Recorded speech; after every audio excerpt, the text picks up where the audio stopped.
Okay, that should be a solid one. Let's do this thing. Welcome back then, everyone. This is then a bit of a different video, because this is more about materialism and form. But this is thus yet another part of my life, which I've dedicated a lot of time into, of learning myself how to trade effectively. Methodology that I am applying then is some of ICT stuff. This is all irrelevant. Let's focus on the thing. Okay. Me and my family has started a family business, I want to call it. It is strictly a personalized family business where we have a holding company now called Manduikagi. What is this holding company about? It's about owning other companies. Very simple. It's a basic holding company. It's not that interesting. Why do we want this structure? Well, we want this structure because we have these under companies which are really useful, and we want to have multiple companies in the future. So what is Sorbet Dynamics all about? If you've never heard about trading, then this is going to be a mouthful and a half for you, but this is a way of doing it. Sorbet Dynamics then is our family financial company, which will be primarily split in two. Half of it will hold BTC and be BTC oriented. It will be a cold storage, and it will be an avenue where BTC will be traded as well to gain more BTC, because we are not interested in fiat dollars, Norwegian crowns. We are interested in more BTC. The rest, it's not interesting. Unless something new unfolds. Why am I so discreet with the way I'm talking about this? Because for me, how I look at the world and how fundamentally I think things will play out is fiat is now become force. When, for example, the United States dollar was pegged to gold, it had actual intrinsic value. For this amount of gold, you could get this amount of dollars. It is not like that anymore at all. Now the fiat system of the world is backed by air, thin air. So that leads me forward to what I've talked about already in my videos about the books of David R. Hawkins, where radical subjectivity and all of these things come into play. He calls it non-devotional duality, but I generally refrain from using that term because I don't think it fits the framework which is describing so adequately. I think radical subjectivity is more precise, but it's not relevant. The thing about this is it goes back to the map of consciousness, which you'll see on the screen now, and where we have everything below 200 is non-life, no pro-life. It is fundamentally not true in any sense, and it has no existence. It is anti-life, literally. It is force. It is content, indeed. And we have what is above 200 is context. It is pro-life. It is a high degree of love, and it's close to God. One might frame it as that. It can be framed in a multitude of ways, which I go into in my videos about the subject and about the books I write about it.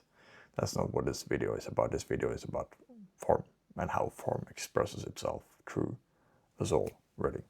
And through me specifically, because I'm talking you through how I'm setting up multiple financial companies, which together will which will create financial freedom for me and my family, and how we set a bit too high because it was off the other day. Regardless, so Bitcoin. Bitcoin will out-sustain fiat is the most simple way of saying it. Bitcoin is the future, fiat is dead. That's the simplest way of framing it. Your money is worth less and less and less if you hold in fiat. If you hold it in material goods like a house, for example, wonderful. But Bitcoin is the other alternative. It might fluctuate in price, but it has no inflation. It will not be worth less by itself and its own existence by some political decision. One BTC is one BTC, because if you think about a chart, what is it pegged to? It is BTC dollar. Okay, you're comparing BTC to a dollar value, but I don't care about the dollar value. I care about the amount of BTC. The dollar value, whatever, man. It's whatever. It's relevant only in the means of acquiring Bitcoin and the price you acquire Bitcoin at. Then we have Bitcoin. So that will be cold storage, holding, and it will be trading it. It will be split like this: 20% of the capital of BTC on the exchange. I choose Bybit. I think it's the most reliable one. It calibrates the highest. This is also notable. I am using the map of consciousness and radical subjectivity in the frames of I'm measuring truth. I don't want to be deceived. I don't want to waste my time, which I just have here, on a thing which will just unresolve itself, which is what force do. It literally dissipates by itself because there's no love, there's no power there. There is, but there's low degrees of it. I ramble on. Tend to happen when it's fun stuff to talk about. Where was I? As I was saying, force dissolves itself. Why? It doesn't have any inherent existence of existing. It is a forceful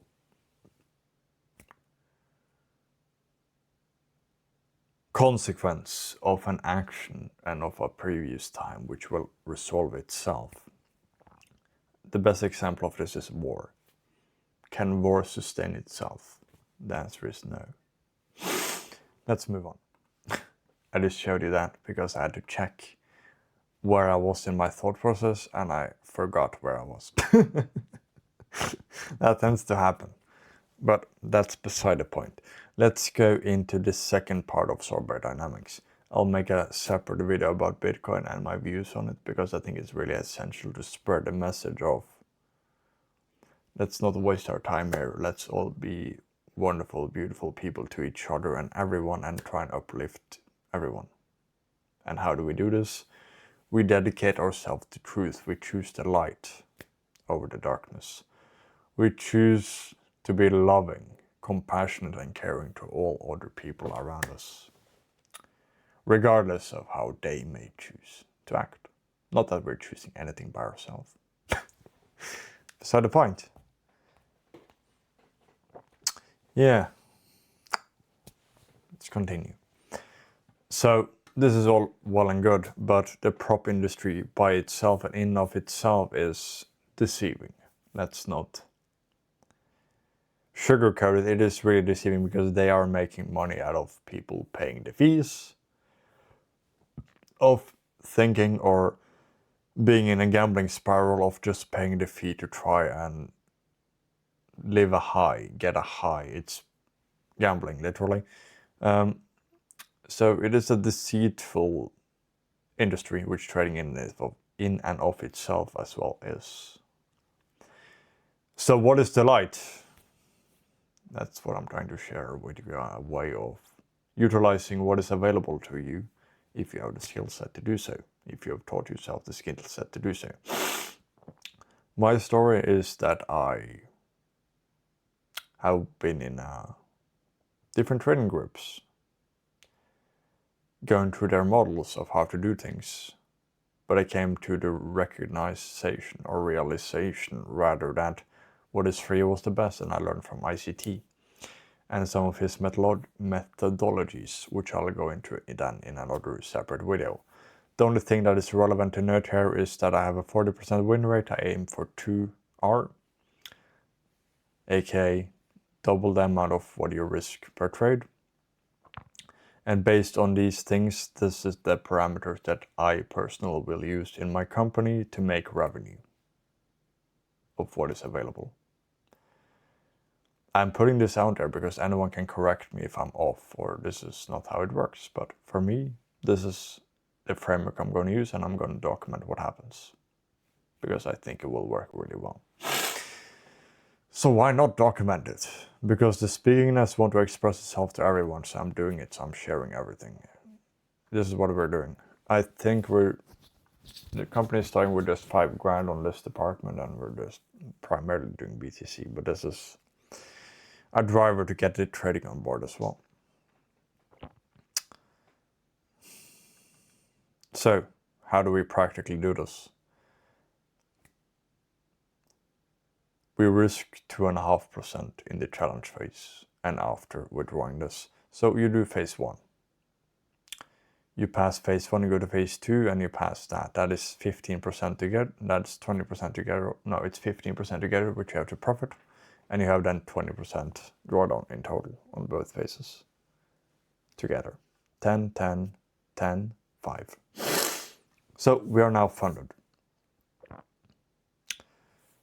We risk 1.25%. We aim for $1,000, which is not even 1 hour.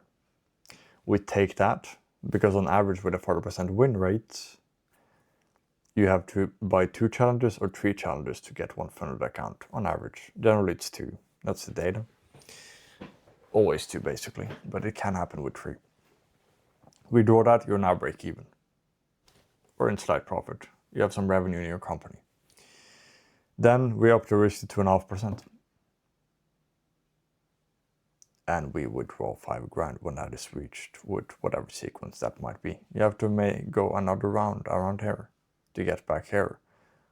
But you just use time and transactions, and then you get that $5,000.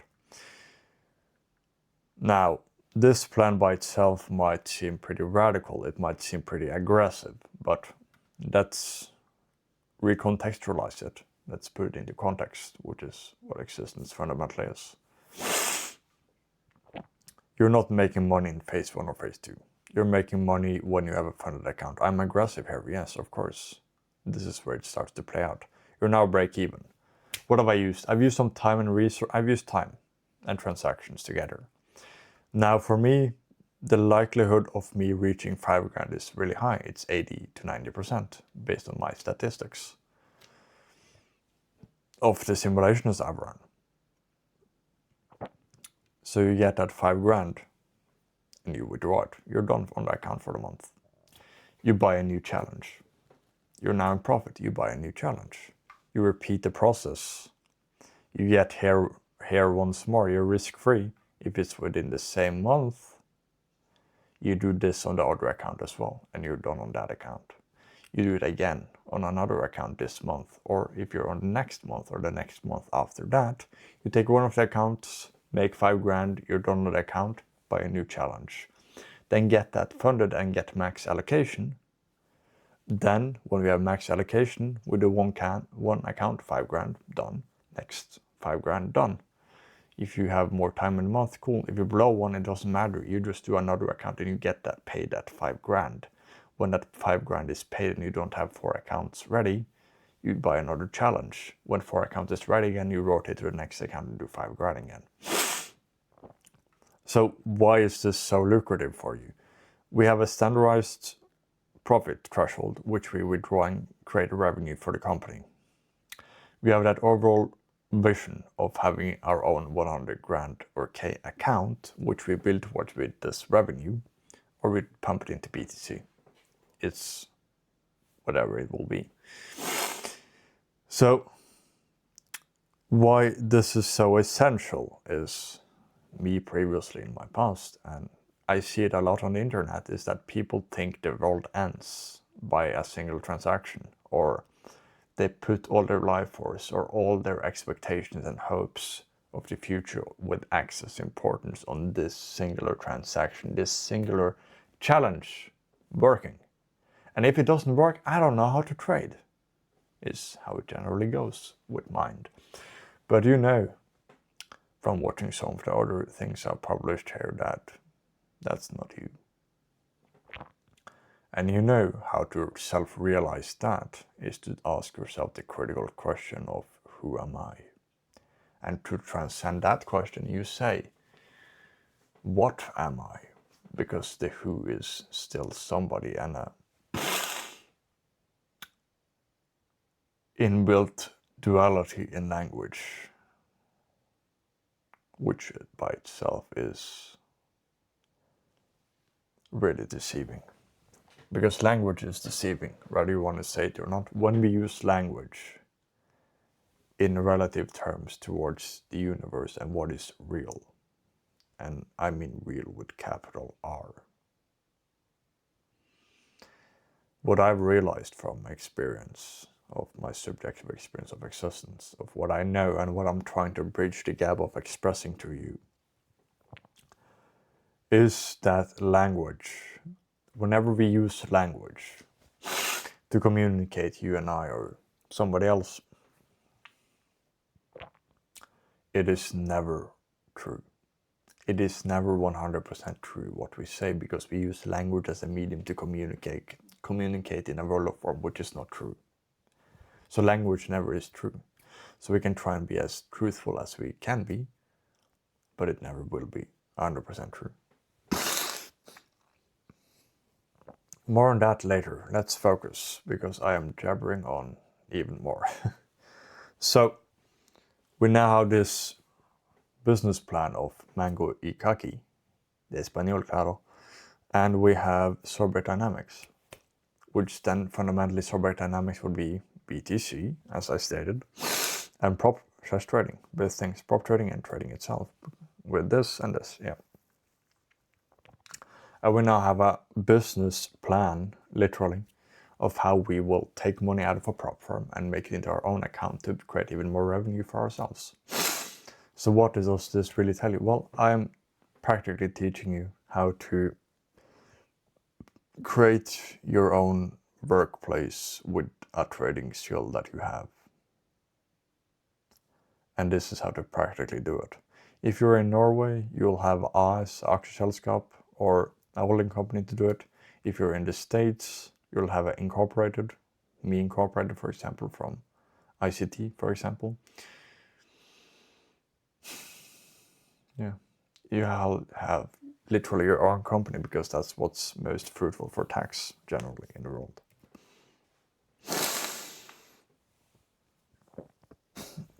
So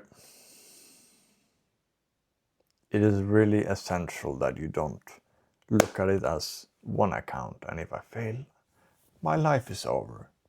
It is a singular fee, a business expense, which you pay to get an opportunity to make money once you've passed the challenge. And that's how you should look at it, as it is. Not as it is interpreted by you as it is, but as it is. Because it is literally a very simple thing. Trading is extremely simple once you see it for what it is and you don't see it as yourself. So really, what I've been recognizing within myself is a business has strict ways of doing things. It has proven ways of making money. So that brings me to the entry model and how one engages the markets and frames risk. Risk I've talked to you about today, because the fundament of this is a win rate, risk to reward, and risk. What do we risk to gain financial means to then create more revenue for ourselves? Exactly. That is fundamentally this video, because a business knows its KPIs, it knows how it makes money and how it generates revenue. And this is how we do it here. Now, in detail, I'll go through exactly what entry models, frameworks, and requirements I personally use and will use here to make this work. But that's for another video, which will be next time likely, if I don't do the BTC video first, because the BTC is extremely foundational to understanding financial sovereignty, which has been misunderstood a lot. For me, financial sovereignty is really simple. It is BTC, local food, which you either produce yourself or buy from a farmer. It is water. It is yourself knowing what world you are in and what you're experiencing is up to you to create.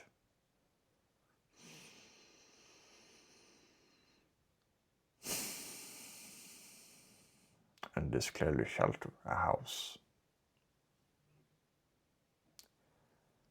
So for me, form is very simple. Very simple. It is just what it is. It's form expressing itself in all these unique mannerisms. And that's what I'm trying to teach you here via the medium of trading, which I know really well because I've been doing this for well over 4 years now. So this is how this will be done. Leave your questions below if you have any. And I'll document the process of the business running through this. I'll also share, everything will be public, so you can just go in and look at it how you want to. Because this channel is very much about me documenting life, my subjective experience of reality, and teaching you through my experience and my mistakes, where I fall short and you might learn something even better than what I even was able to express. So this is really a platform for sharing, for you sharing your experience with me and me sharing my experience with you, so you might commonly help each other as equals, as everything else. So without even more jammering to do, I've already jammered a bit much, but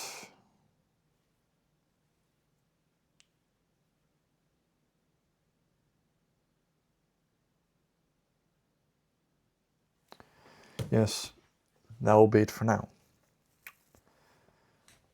So thank you for watching. I sincerely hope it created some new perspectives or paradigms for you to overcome or self-recognize within yourself. And I wish you very well as always, and until next time, peace.